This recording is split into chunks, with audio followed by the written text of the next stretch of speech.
We're live on the air. This is Family Electric Ghost, and we're with Phyllis Leavitt. How you doing today? You are a author and psychotherapist. So welcome to the Right. Family Electric Ghost podcast. Well, thank you so much for having me here today. And you have a master's degree in psychology and counseling, and you've co-directed a sexual abuse program called Parents United in Santa Fe in New Mexico. Um, and then we went into private practice. That's a little bit of your background. It's probably more than that. That's kind of a Right. brief synopsis. But again, we appreciate you being a guest on the show today.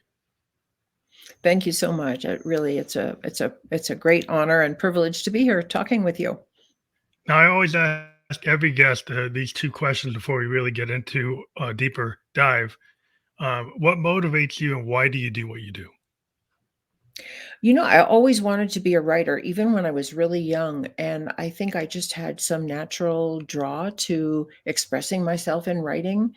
And I didn't know what I wanted to write about when I grew up, but I, wrote little poems here and there and little sketches of things. And I kept, hundreds of journals. And so writing is kind of a way that I connect to myself very deeply. I find that I have thoughts and insights in writing that I don't have in my ordinary thinking all the time. So that was part of it. I just love to write. I love to express myself in writing, and I find words to be very enlightening. Other people's writing as well, of course. And then I became a psychotherapist out of doing my own healing work from some of the traumas of my own childhood, and decided that that was the career that I wanted. I love working one-on-one with people. I love going deep with people. And then pretty soon, because I worked with so much abuse and neglect, because there is a lot of abuse and neglect actually in our country. It's probably way more widespread than the average person realizes. So somebody might come in because they're having trouble with their boss at their job, or they're not getting along with a partner, or they're having trouble raising their kids. And pretty soon we're talking about abuse or neglect or dysfunction that they suffered in their early childhood that really set them up to not be able to cope well with some of the challenges of adult life. And so we end up working with early childhood conditioning, which is exactly what I worked on in my own work.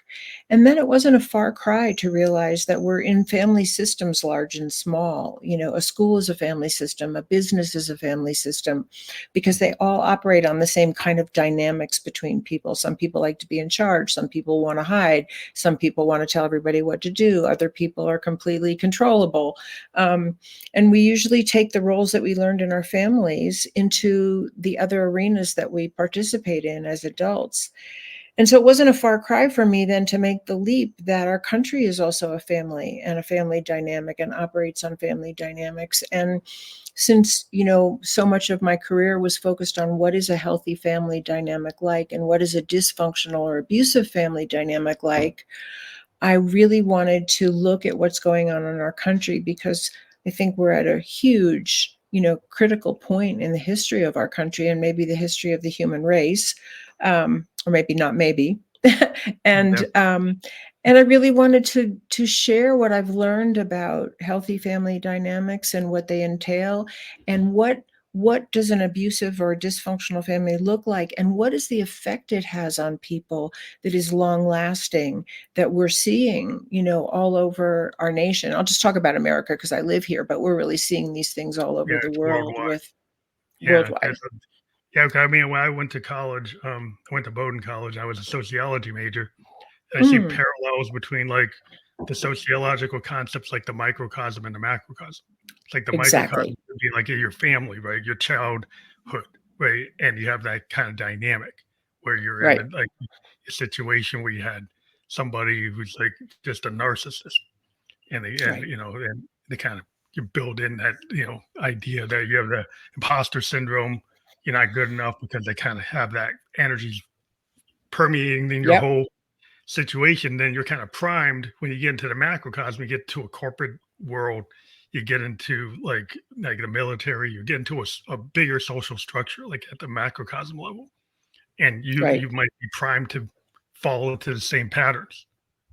Exactly, and that's exactly, part of what I talk about because some of those patterns, if you've been in a family that's not particularly emotionally and mentally healthy, or where there's been overt or not overt, but, hidden abuse or neglect or just high levels of dysfunction or addiction or depression or, that kind of thing, or if your family has suffered extreme poverty or discrimination or injustice, you know, the wounds that we suffer from that we do take with us, and some people act them out more or less on themselves, and some people tend to act them out on others or both, and we're seeing a lot of that in our country today, and it's great cause for alarm because the cycle of hurt and divisiveness and violence is repeats itself and escalates, and I think that's what we're seeing Yeah, here. it seems exponential.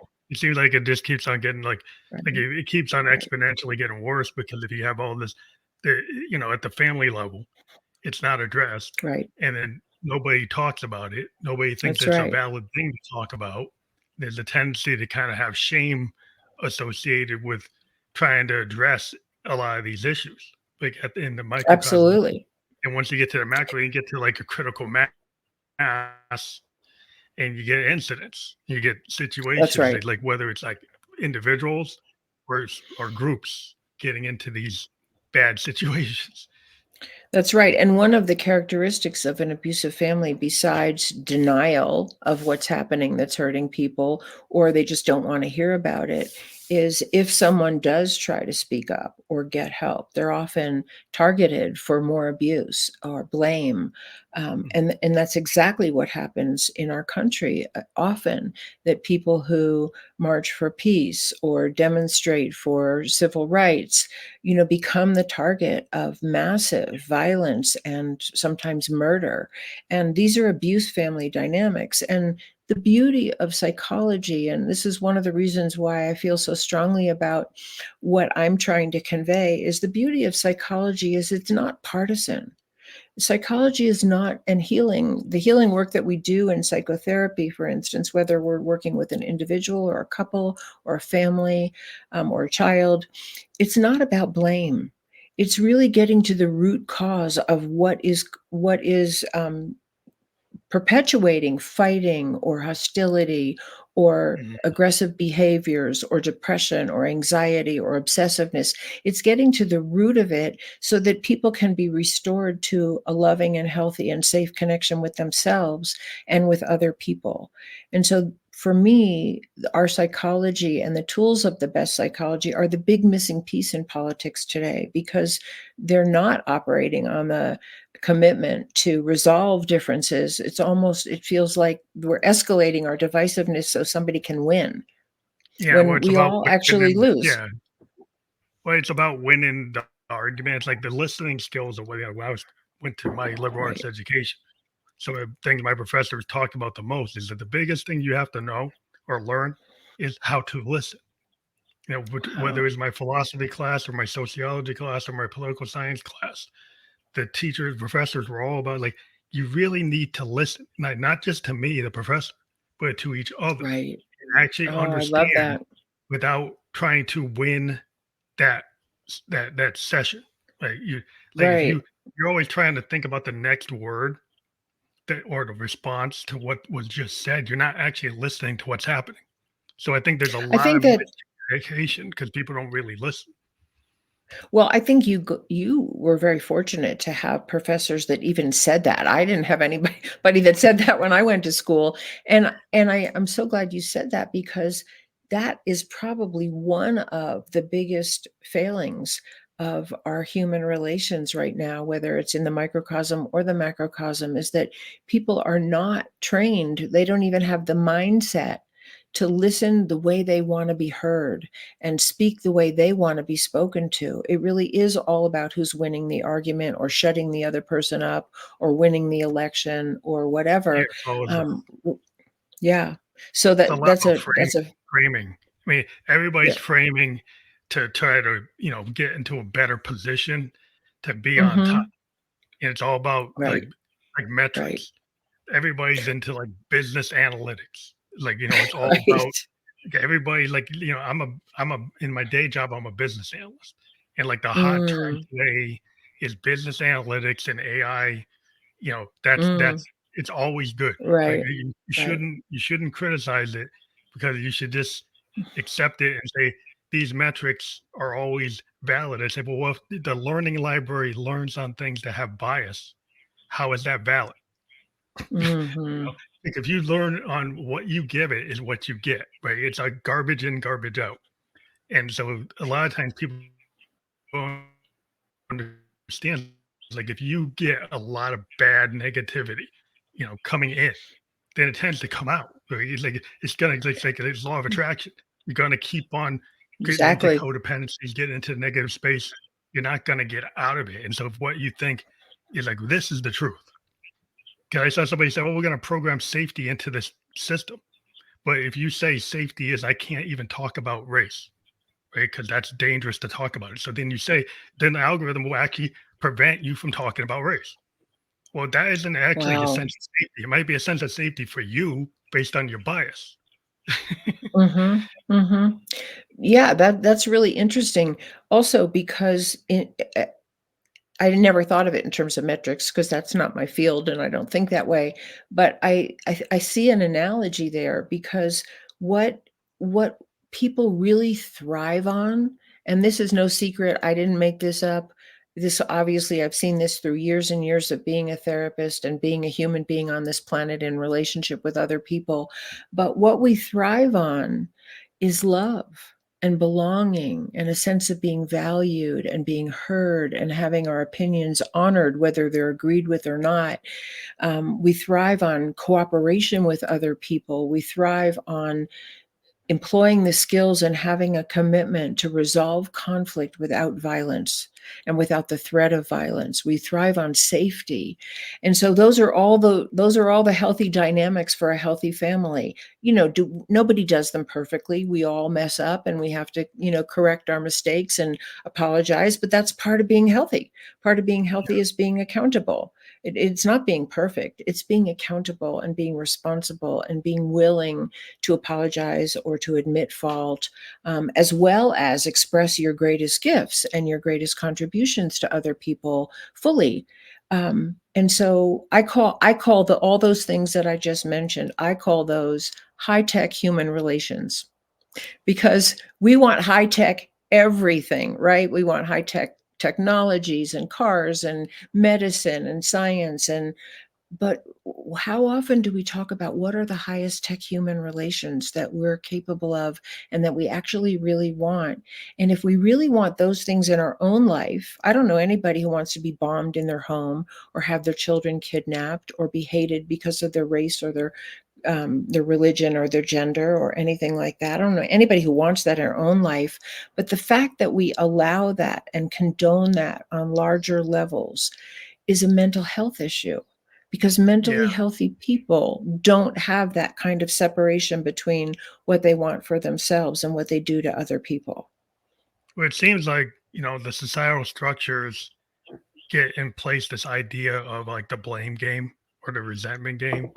So then you say, Totally. instead of like this idea, Victorian idea, because I'm into creativity and like poetry, of the looking Mm. glass self. Right? You look at glass self, all the Victorian poets like Wordsworth, Blake, Hawthorne, they were like the idea, like look in the mirror and kind of look at the depth and actually take on like your inner child, like actually use Mm, that to kind of reflect on the world and figure out how you're gonna make a statement and be vulnerable and learn how to create some kind of positive statement or artwork in terms of Victorians is like mhm, it's art.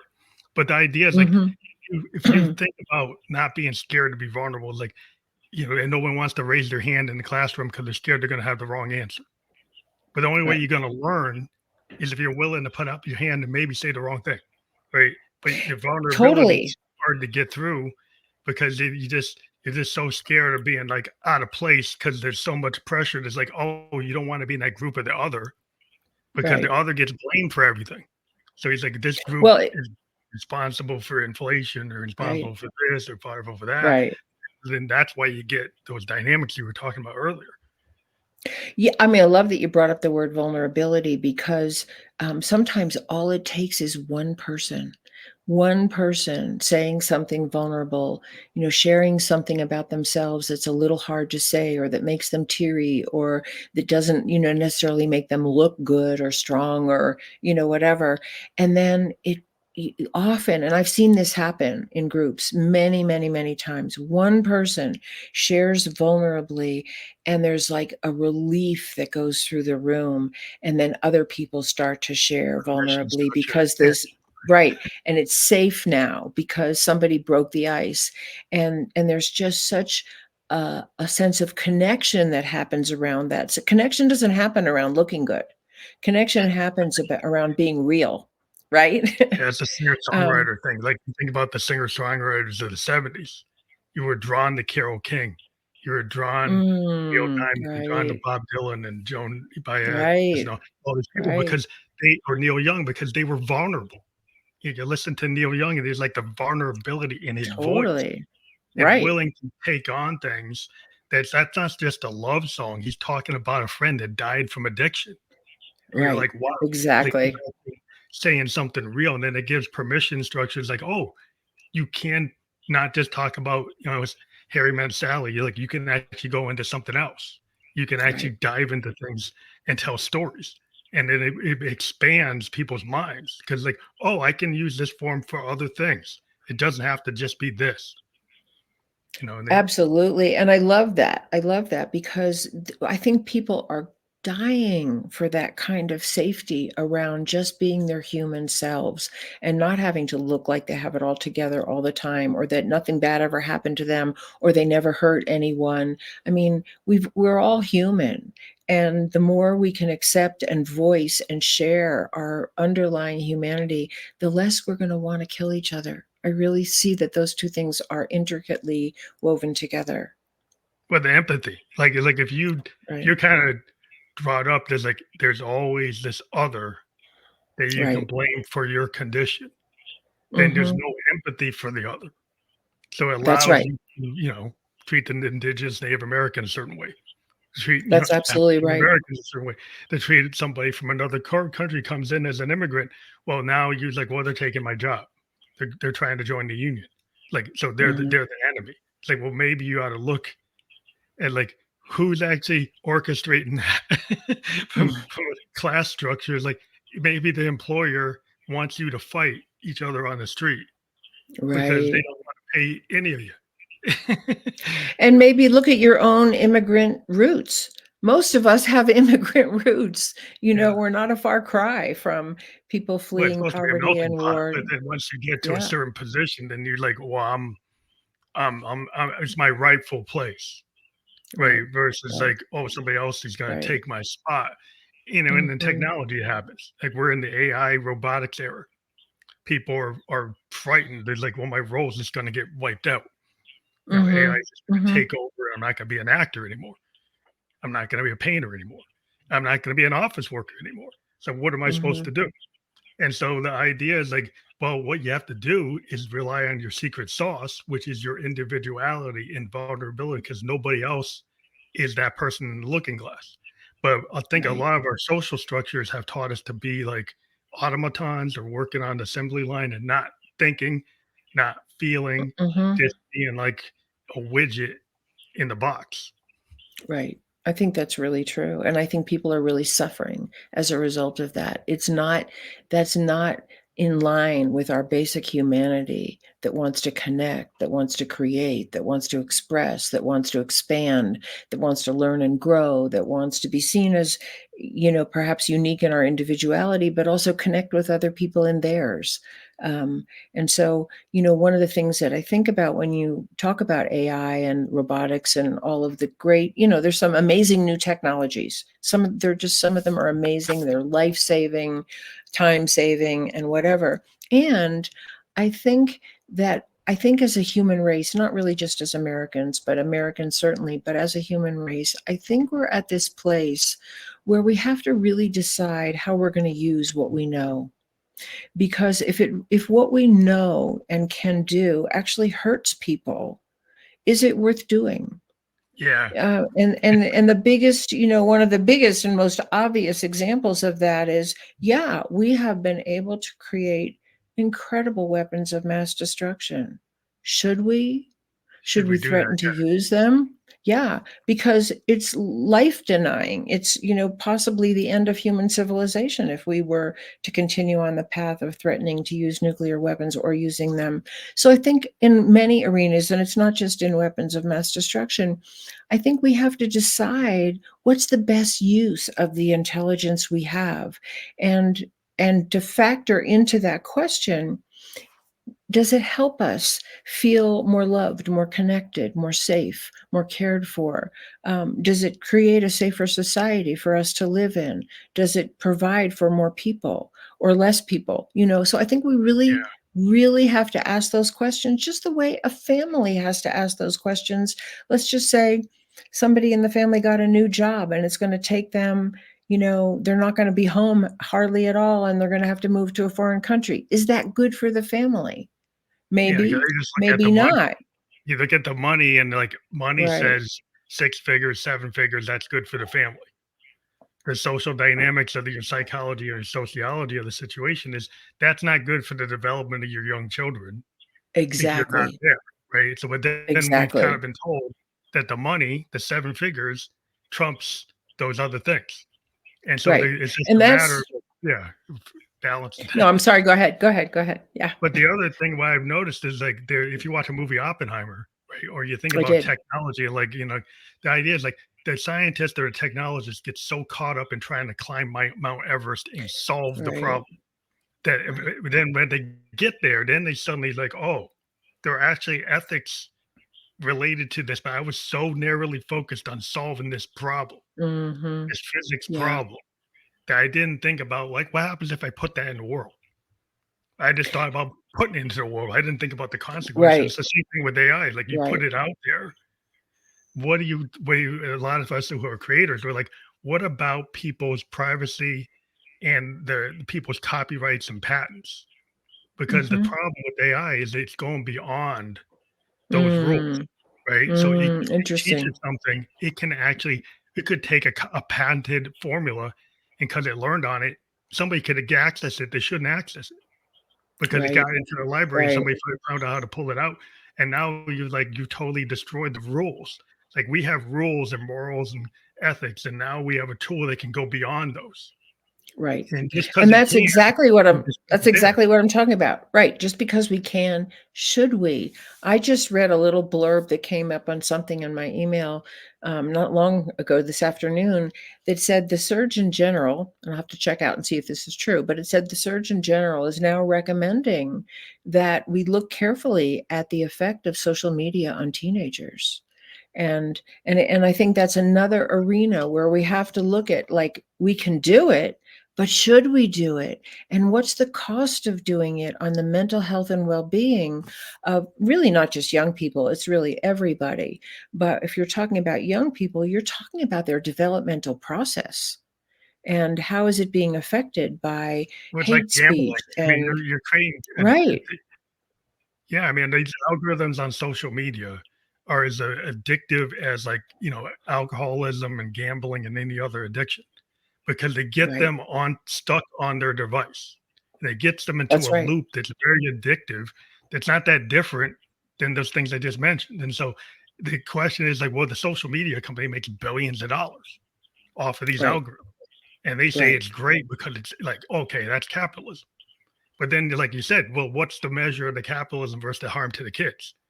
But nobody ever wants Exactly. to talk about that. Exactly. I mean, and if we're looking sort of at that microcosm, macrocosm lens, through lots of things, what's on social media, what comes down through the news as so much hate speech and divisiveness and threats of violence and stories of violence, um, then, what we're looking at is creating a culture that makes that okay.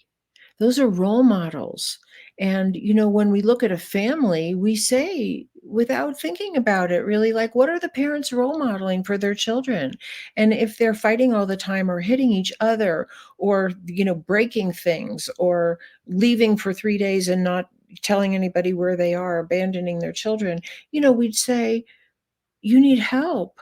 There's something mentally unwell about how you're functioning, and you're really impacting your children and your spouses in a very destructive way. And I think we have to do the same thing on larger and larger levels of authority and influence and control and leadership.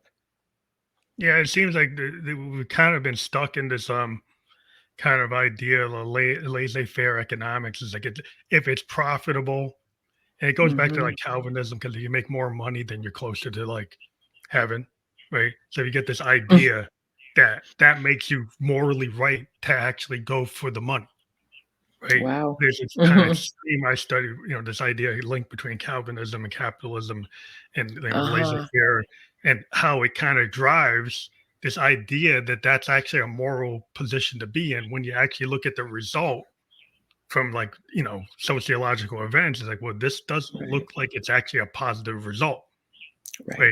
It might be a Right. positive bank account, positive For some. GDP for Right. some people, Right. but it's Right. not actually good for certain sectors, and then certain sectors get affected more than others, but they might be in the other category, so you don't Hmm. care. They might be females, so you don't care. They might be, you know, transgender, so you don't care. So so that's always been like, okay, who's winning in this group of individuals that Right. makes the whole Right. country? Whose interests are more important? And one of the things that's so important about what you're saying, because I think that's exactly what happens in a dysfunctional or abusive family system, is that the person who has the power doesn't care about the impact that they're having on the people that they're hurting. And the more we have that in our society, and this is one of the things that I think psychology really has to offer us on a large level of understanding, is that the more people we don't care about, the more symptomatic those people are going to become, just like the people in an individual family that are not cared about, or overtly hurt, or mistreated, or exploited, or ostracized. They are the ones who will become symptomatic. And so if we have whole segments of our population that we've stopped caring about, and we just blame them for their poverty or for whatever ills we're suffering, we put the blame on whole segments of our population, then we're going to have more and more symptomatic people, and we're going to have more mass shootings, which is exactly what we have. Yeah, And it's then like, none of us are actually really safe. well, yeah, but the safety level is like it's so interesting. Like I live in New Hampshire, and there's a Mm, massive like homeless camp. So the mhm. government's idea to solve the homeless camp was to actually go in and have a company clean up the camp and move the people, right? So I'm like, well, that's very short-sighted, just thinking out long term, because okay, for the moment you did that, you cleaned up that spot. That you pushed the people away, they went to another spot and they made the same mess, right? So they actually all came back and they did it again. So that wasn't really any kind of solution. But the kind of Right. mindset that we have in America is, oh, if I cleaned it up the camp, that solves it. It's like, well, you didn't solve the root cause. It's like you're looking in the mirror and Exactly. you don't solve the root cause. You caused you took care of the surface level, what it looked like, what it And smelled like. I think we know That's better. going, yeah, I think we really know better. I think we know that if somebody has an infection, you have to get to what's generating the infection. You can't just put a Band-Aid on it. And, moving people is a Band-Aid. It doesn't solve anything. And I think in most areas of human life, even in our technological world, if a car breaks down, we look at what happened to the engine or whatever the moving parts are that didn't work, right? We want to figure it out so that we can build a better engine that doesn't break down, or that we know how to fix it if that happens, but hopefully that we build one that doesn't do that. And so I think, again, here's where I feel like the world of psychology has so much to offer. Like, why are we not looking at why there's so many homeless people? What's causing people not to be able to afford good housing or make enough money to pay rent? Um, there's that's structural shifts. that's Yeah, I mean, right, there's been a lot of structural shifts that move things to the top. So the right, top 1% is making most of the money. That's part of it. right, The right, idea that you haven't increased the housing stock, but and then you haven't actually taken the average worker hasn't had a pay increase for like 30 years right, right, for inflation, right, but the right. CEOs have had amazing levels, like exponential numbers. And it's Right. like, how could one person be responsible within an organization? Just think about it like logically. That one person is worth more than all the workers that make the product or make the Right. service. That's a problem in itself. And it probably, if I you actually agree. cascade it, it's an evaluation of how could that one person, a group of people in a boardroom be worth more than the people who actually build the plane or build the Right. truck or create the food? How is it that that model makes sense to you? Right. And how is it that we accept that? I just feel like, as I'll say as Americans, but really as a world population, we just need to be informed. How many people even have that thought? Or do they just accept, I'm the minimum wage worker and that's all I'm going to be, and the system is rigged and it's too bad, and that guy has a yacht and 5 houses? And do we say it's okay? And what happens if we say it's not okay? But not in a violent way, not Yeah. in like taking up Right. arms, but what if What's we the say it's question? not okay? What is the That. question? Like, what's the value? Like, how do you show me that you're worth like a salary of Mhm, $30 million or $40 million mhm. or $100 million versus this, your engineer or your designer that Right. actually created the product? Why are And they how not do worth the money? That's right. Why is the worker on the line not worth the money? Like, That's right. why, how are you valuing? And this is the problem. Is like we need to understand, how are people valuing other human beings, That's their it. contributions? Because if you have somebody that basically, the CEO walks to the assembly line and nobody wants to say anything other than smile and take a picture with them. Nobody wants to say, "Hey, no, there's a defect here." But nobody feels confident or have the permission structure to be able to tell him, "Guess what? There's a problem, but I'm scared if I say it, I'm going to get fired." Like, so you Because need they the might. Because they yeah, might. yeah. So Right? the Right? communication Right? lines need to be like, because you don't value that person on the floor to have the same weight as you. There's a hierarchy. Like, we talk Mhm. about caste systems, but there's a big hierarchy here. So every country has hierarchies, but there's a lot of hierarchy, and people want to say it is a ratio, algebra, all this, but there's a lot of hierarchy that's not addressed and not questioned and not looked at, and it pervades and causes some of these inequalities. Ways like, why are all these homeless people? All these people Right. can't afford it. Like, why? Because you have hierarchy. And is that Right. hierarchy actually contributing to the GDP, or is it actually going against it? I've seen some economic people say, well, this actually cost us in GDP. This actually cost us in efficiency and capability, because these things are actually not as profitable as you might think. Hmm. Maybe they're profitable with certain people, but not to the Right. whole. Right. Right. But I think your question, your fundamental question is the question. How do we value human life? And what's the cost to us all if we don't? And I think that's where we stand right now, because the cost is really high. The more suffering we have, the more children who grow up in poverty and discrimination and see no future for themselves in the world that we're creating for them, the more we're going to have human beings who act out and act in. And and that's dangerous for everyone. Yeah, And because if that's what you I think only, we're yeah, totally. I think that if you have a world where you can't, actually make a living and actually own a home, or, even an apartment, right? Mhm. Make a world, the only way you can do it is like it's structured. So, oh, but you got to join the military. So then you basically get into a military industrial complex. Like, a certain group of people are never going to get to college, never get Right. master's degrees, never get doctorates. They're going to be soldiers for you to get resources so that That's you can right. continue your structure, right? And they're actually not going to be able to actualize or do anything other than be a soldier for you. And so that's the Exactly. kind of problem I see. It's like worldwide, China, Russia, here, Europe, like Africa. That's what you see happening. And overall, That's you right. see these structures actually getting children soldiers, child soldiers. People here saying, oh, we should bring the draft back in. Why is that? Because you don't actually have a place for them in the economy. You want to put them here so you can use them as a tool. Mhm. Well, it is a certain kind of slavery, when people have no opportunity to advance or to really actualize themselves, and they're stuck. And, I think our prison system is a good example of that, Yeah, it's where another place you go there too. You either go here or Mhm. there, and then it's either a prison either way.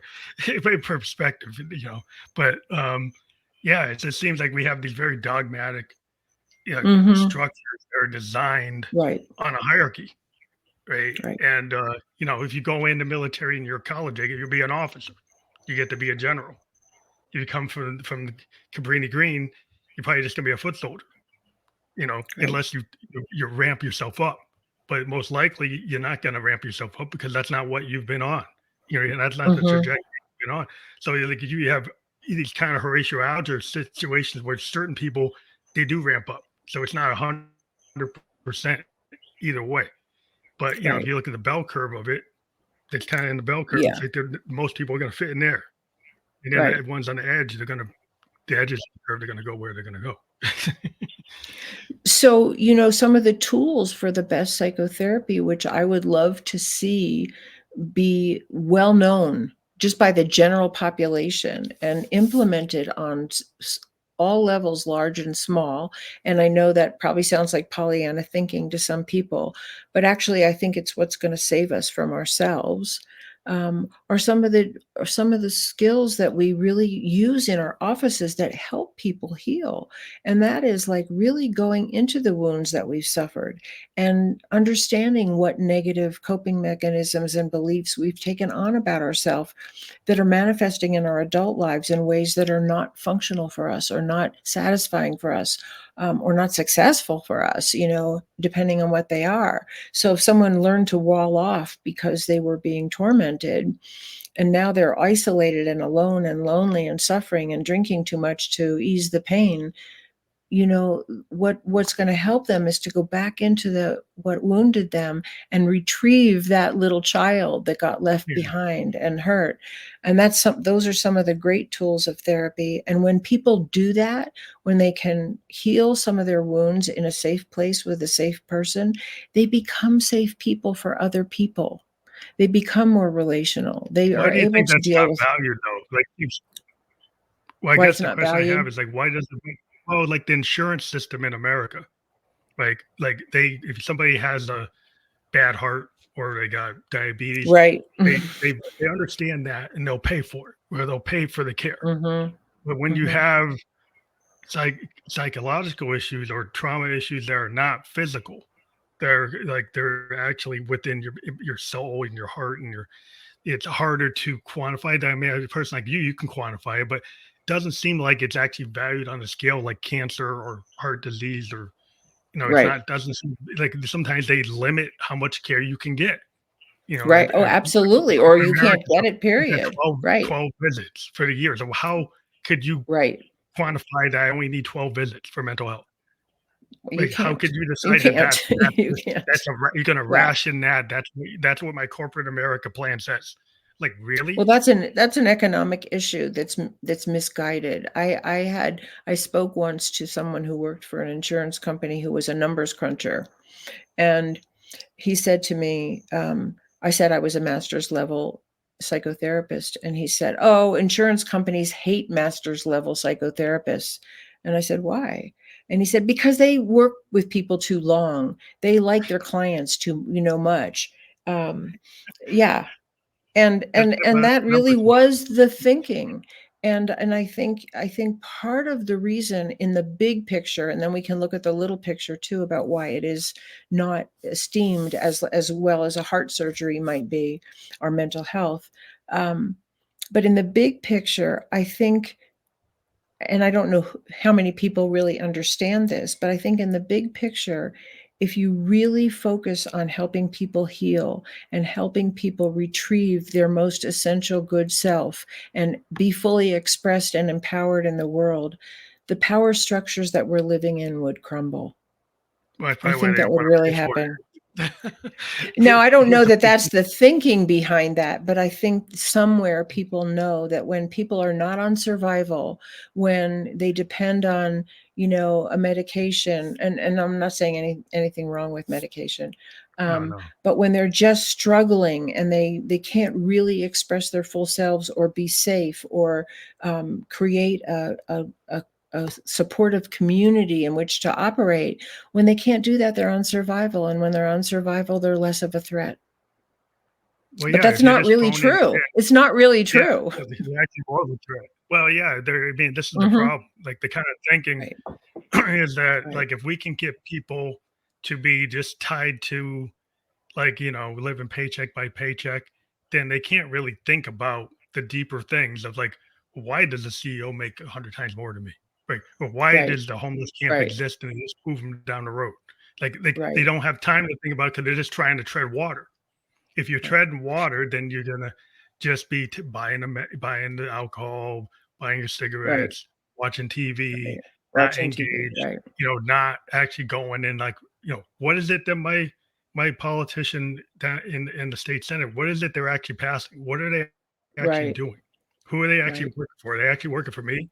Did you take the time to actually look at it? Mhm. Nobody actually did not, unless you're heavily invested, like or you have the curiosity. But a lot of times the Right. curiosity is kind of pushed out of you, you know, to kind of just Absolutely. be just on the Absolutely. treadmill, just working paycheck to paycheck, month to month. That's what you're not engaged. And if you're not engaged, then you're not a threat. And if you're suffering and you're really on survival a lot, it's easy to be enrolled in trying to blame other people for your ills. It's much easier to look at like, okay, it's that segment of the population, it's that race, it's that gender, definition, it's that religion that's the cause of our problems, or it's the immigrants that are the cause of our problems, rather than it's the structures that don't support a good life for everyone. And Mhm. and I think what we do, especially with mental health, and this is another part of an answer to your question, is that I think one of the reasons why it's not fully funded the way a heart surgery might be is because we still live in a mindset of blaming people. If you're an alcoholic, get it together and just stop drinking. You Yeah, know, it's um, we don't want to know that you were raped as a child and you're trying to manage the pain of violation, or that we live in a culture where you were discriminated against from the minute you were born, and that's really the cause of what's ailing you. What's missing is that sense of collective responsibility for our yeah. collective family. There just seems to be a lot of people who just like kind of slough that off. There's no responsibility for the condition of people other than their own individuality. It's like the curse of Right, individualism. right. Mhm. If I lived in Japan, which is more less Oh. individualistic society, right? So if somebody has the flu in Japan, this was like when I was there in 2004, they wear a mask, right? They wear a mask on the Mm. subway because they don't want to get you sick. They don't Wow. care like, "Well, this is an Wow. inconvenience to me." So it's individualism, like, if you're in a society, it's more less individualism, it's more, uh, communal or more understanding, Right, like, I could affect my neighbor, and there's actually something wrong with right, that versus, like, I don't care what I do to my neighbors, like, how I feel and how I think it looks right, is more important than, right, like, what if you killed a 90-year-old person next to you because they can't handle getting the flu? Well, they care about right, that, but you don't. right. That's So beautiful. and that's the kind of mindset that some people think, well, individuality is everything. But you have to look in perspective and look at cultures and different societies and have a more open mind, right? And this is the problem with, I think, our society, and even know some places all over the world can get locked into this. It doesn't have to be just the West. You could get locked into it where you don't Right, consider like there's other. It isn't just A and B. It's not this yes and no. It's not this black and white. right, right. And that's the problem we get into. I think it's that's interesting that you're talking about it as individualism, because I think, like all psychological kind of movements or trends or developments, with people, there's a place for healthy individualism for sure. And we live in a society, however, where we are actually dependent on the whole world to live. We don't act that way, but if somebody in another country drops a nuclear bomb on us, we depend on them not to do that. If they're polluting the Yeah. water or the air, right, we're all affected. And I think we really have not embraced that. We are holding on to some sense of our entitlement to our individuality or our nationality or whatever, in a way that's not actually sustainable. And so there's a term that I heard a couple of years ago, someone spoke, and I love this term, and I think it's what we are trying to move toward if we ever make it. And that is, it's called sovereign unity. And that, what I understood that term to mean was that we hold a conscious balance between the good of the individual and the good of the whole. And it's a Yeah. it's a it's a it's a it's an ongoing dynamic dialogue and reworking constantly, so that the individual isn't left out, but the good of the whole and others isn't left out either. And I think that's actually what a healthy family is and what a healthy society is. It seems like we're on the extremes of that, because it's like all or nothing. Like nobody's Mhm. willing to like negotiate. Like people aren't willing to like, okay, what's good for you and me? Let's meet at the middle. And Exactly. then it's like I got to get 100% of what I want. You get nothing, because Right. that's right. That's Right. morally right for me, and my point of view. And I can't Mhm. accept anybody else to have any other point of view. So like Right. you would get a point, like you might have some dogma. Say, I want to put these pieces of religious dogma into my school, and I think everybody should understand it. It's like, well, that person is a Jew, this person is a Muslim, this person is a Hindu. Why would they understand? Why would you have to Right. force them to see that? Because mine is the only way. And so that's the problem we're getting into. These people like one way people, Mhm. one Mhm. way people. That just causes violence. That's It's in exactly what we have. the macrocosm. It's That's like a one exactly what way we have. type of person. Oh, I can have a gun even though I'm a domestic abuser, because my right to have a gun, written in the 1700s, Mhm. supersedes me, You're the common good. sense Right. that Right. an abuser probably shouldn't have a gun. Right. Right. No, So I because I I one's really on a think that's page so in true. 1700s. Somebody like we have some people originalists. They look at the Constitution. They say something in the 1700s applies to now. Did we have airplanes in the 1700s? Did we have spaceships in the 1700s? Did we have satellites? How do you justify NASA according to that point of Mhm. view originalism? Mhm. So there's Mhm. a problem with some of these people's mindsets. It doesn't really work, except when they want it to Right. work.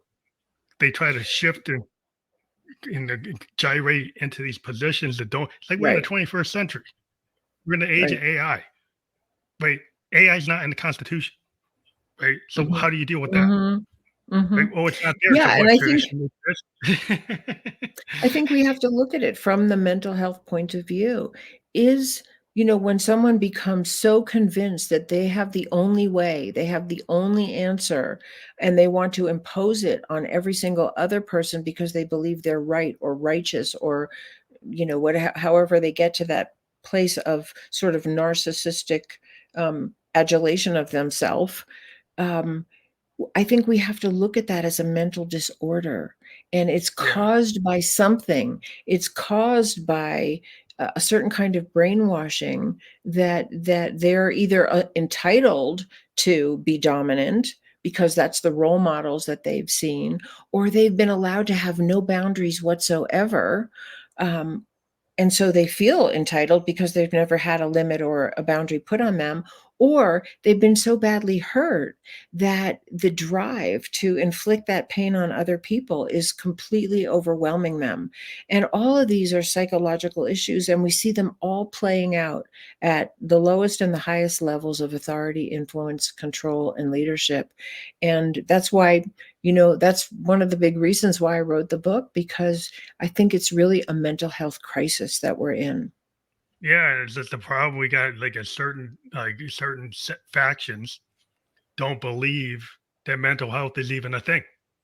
They Right. just think it's like, oh, I can just go and do this and it will go away. Right. Or I Mhm. shouldn't even discuss it because that's not worth discussion.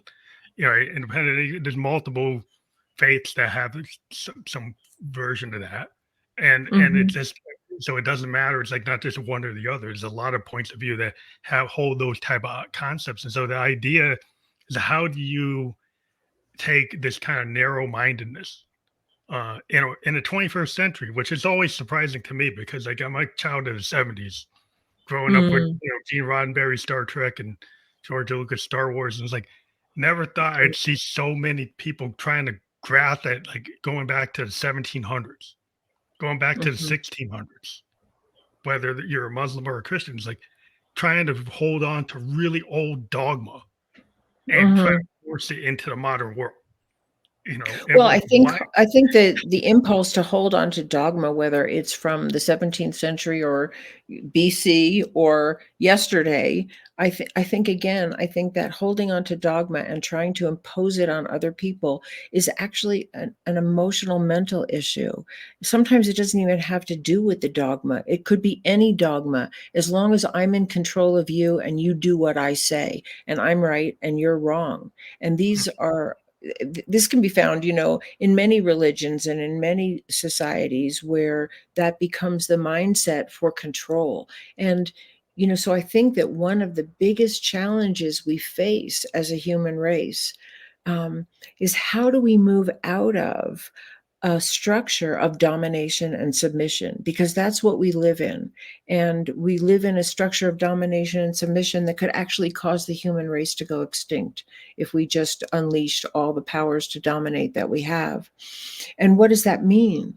And, I mean, that's why I think these are really actually huge issues. It's not just somebody having a few tears and feeling better. That's not what it is, although that's important.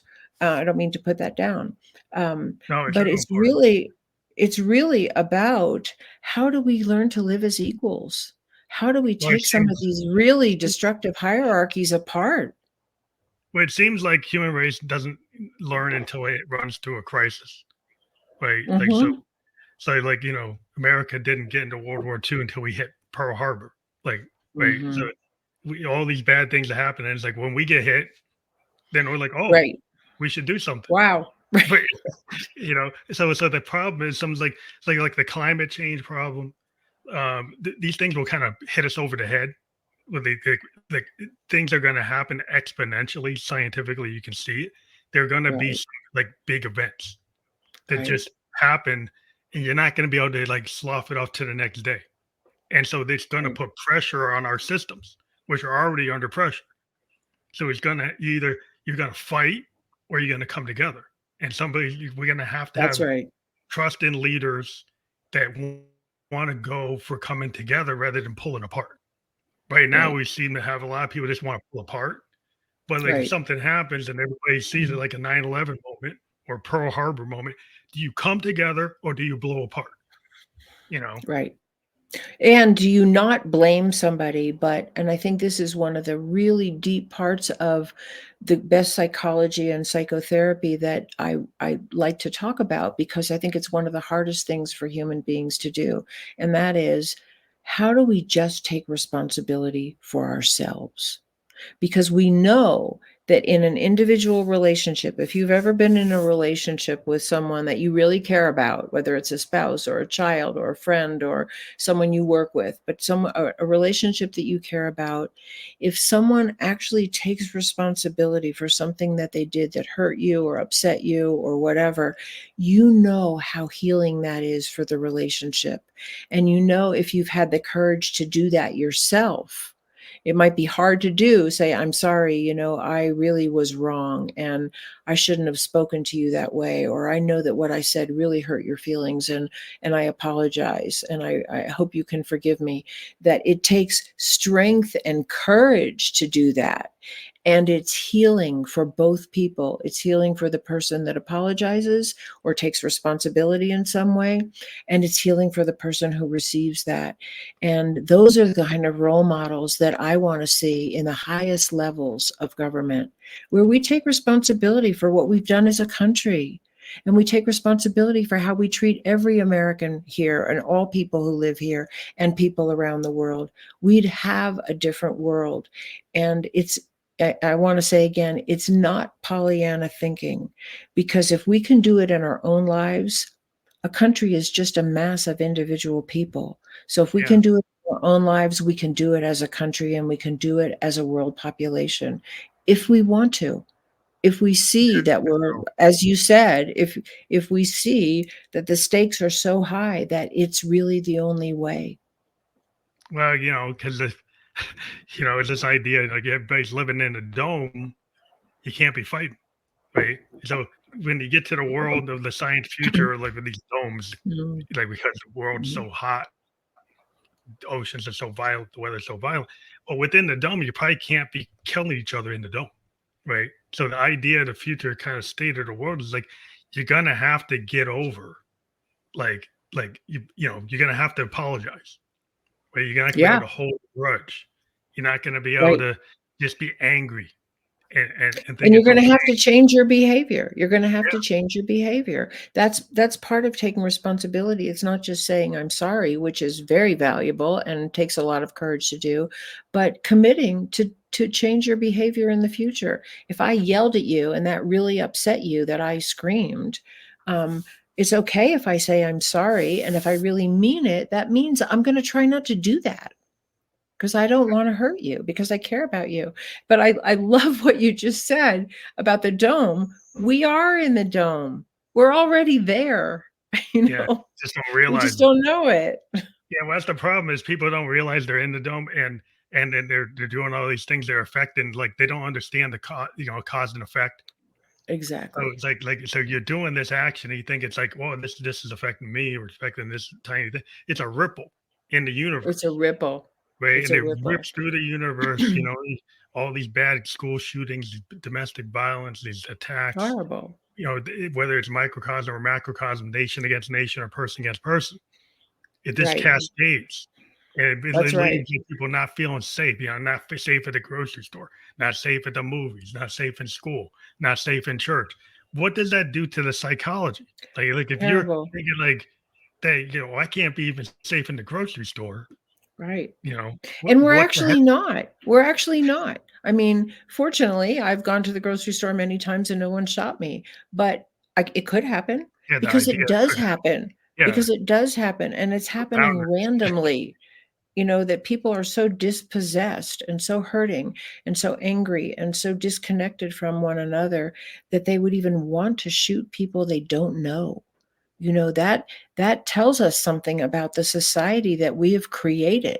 We've created a society where more and more people feel this level of disconnection and lack of their own humanity. But to do the counterpoint to what you're saying, love works the same way. When we're kind to other people, when we want to know their story, when we take time and we're patient and we help them out if they have a problem, or we're generous if someone needs, helping hand, whatever it is, or we just smile at someone, or we ask somebody if they're having a hard day and make space for them to talk to us. That has a ripple effect too. And I know I say that because it's therapists are great and therapy is wonderful, and there's lots of healing modalities that are different than psychotherapy, but there's many ways to help people heal from the hurt that they have received from other people. But you don't have to be a therapist to do that. You don't have to even be in a healing profession. You can just be kind, you can be loving, you can be accepting, you can be tolerant of diversity and even celebrate somebody's differences, and that goes a long way. And I say that because so many people today, I think, feel really discouraged that it's just too late, nothing can change, the system's too broken, whatever people feel and understandably feel. But it's also true that we can all make a tremendous difference. Every day, I'm a cancer survivor. So when I was 27, Oh, I got a wow. level 3 sarcoma, and I'm 56 now. And it changed my Wow. mindset in terms of Right. like you could think, you could be down in the dumps, you could be kind of like in this idea, well, melancholy's cool, whatever. But the idea, I realized the things I hadn't done, the things I was stopping myself. And so it's never like every day that you get up and you're here, you have another opportunity. But some people, if they Mhm. have the mindset, well, every day I'm here, I want to not be here, right? I have no opportunity. It's all Right. like in here.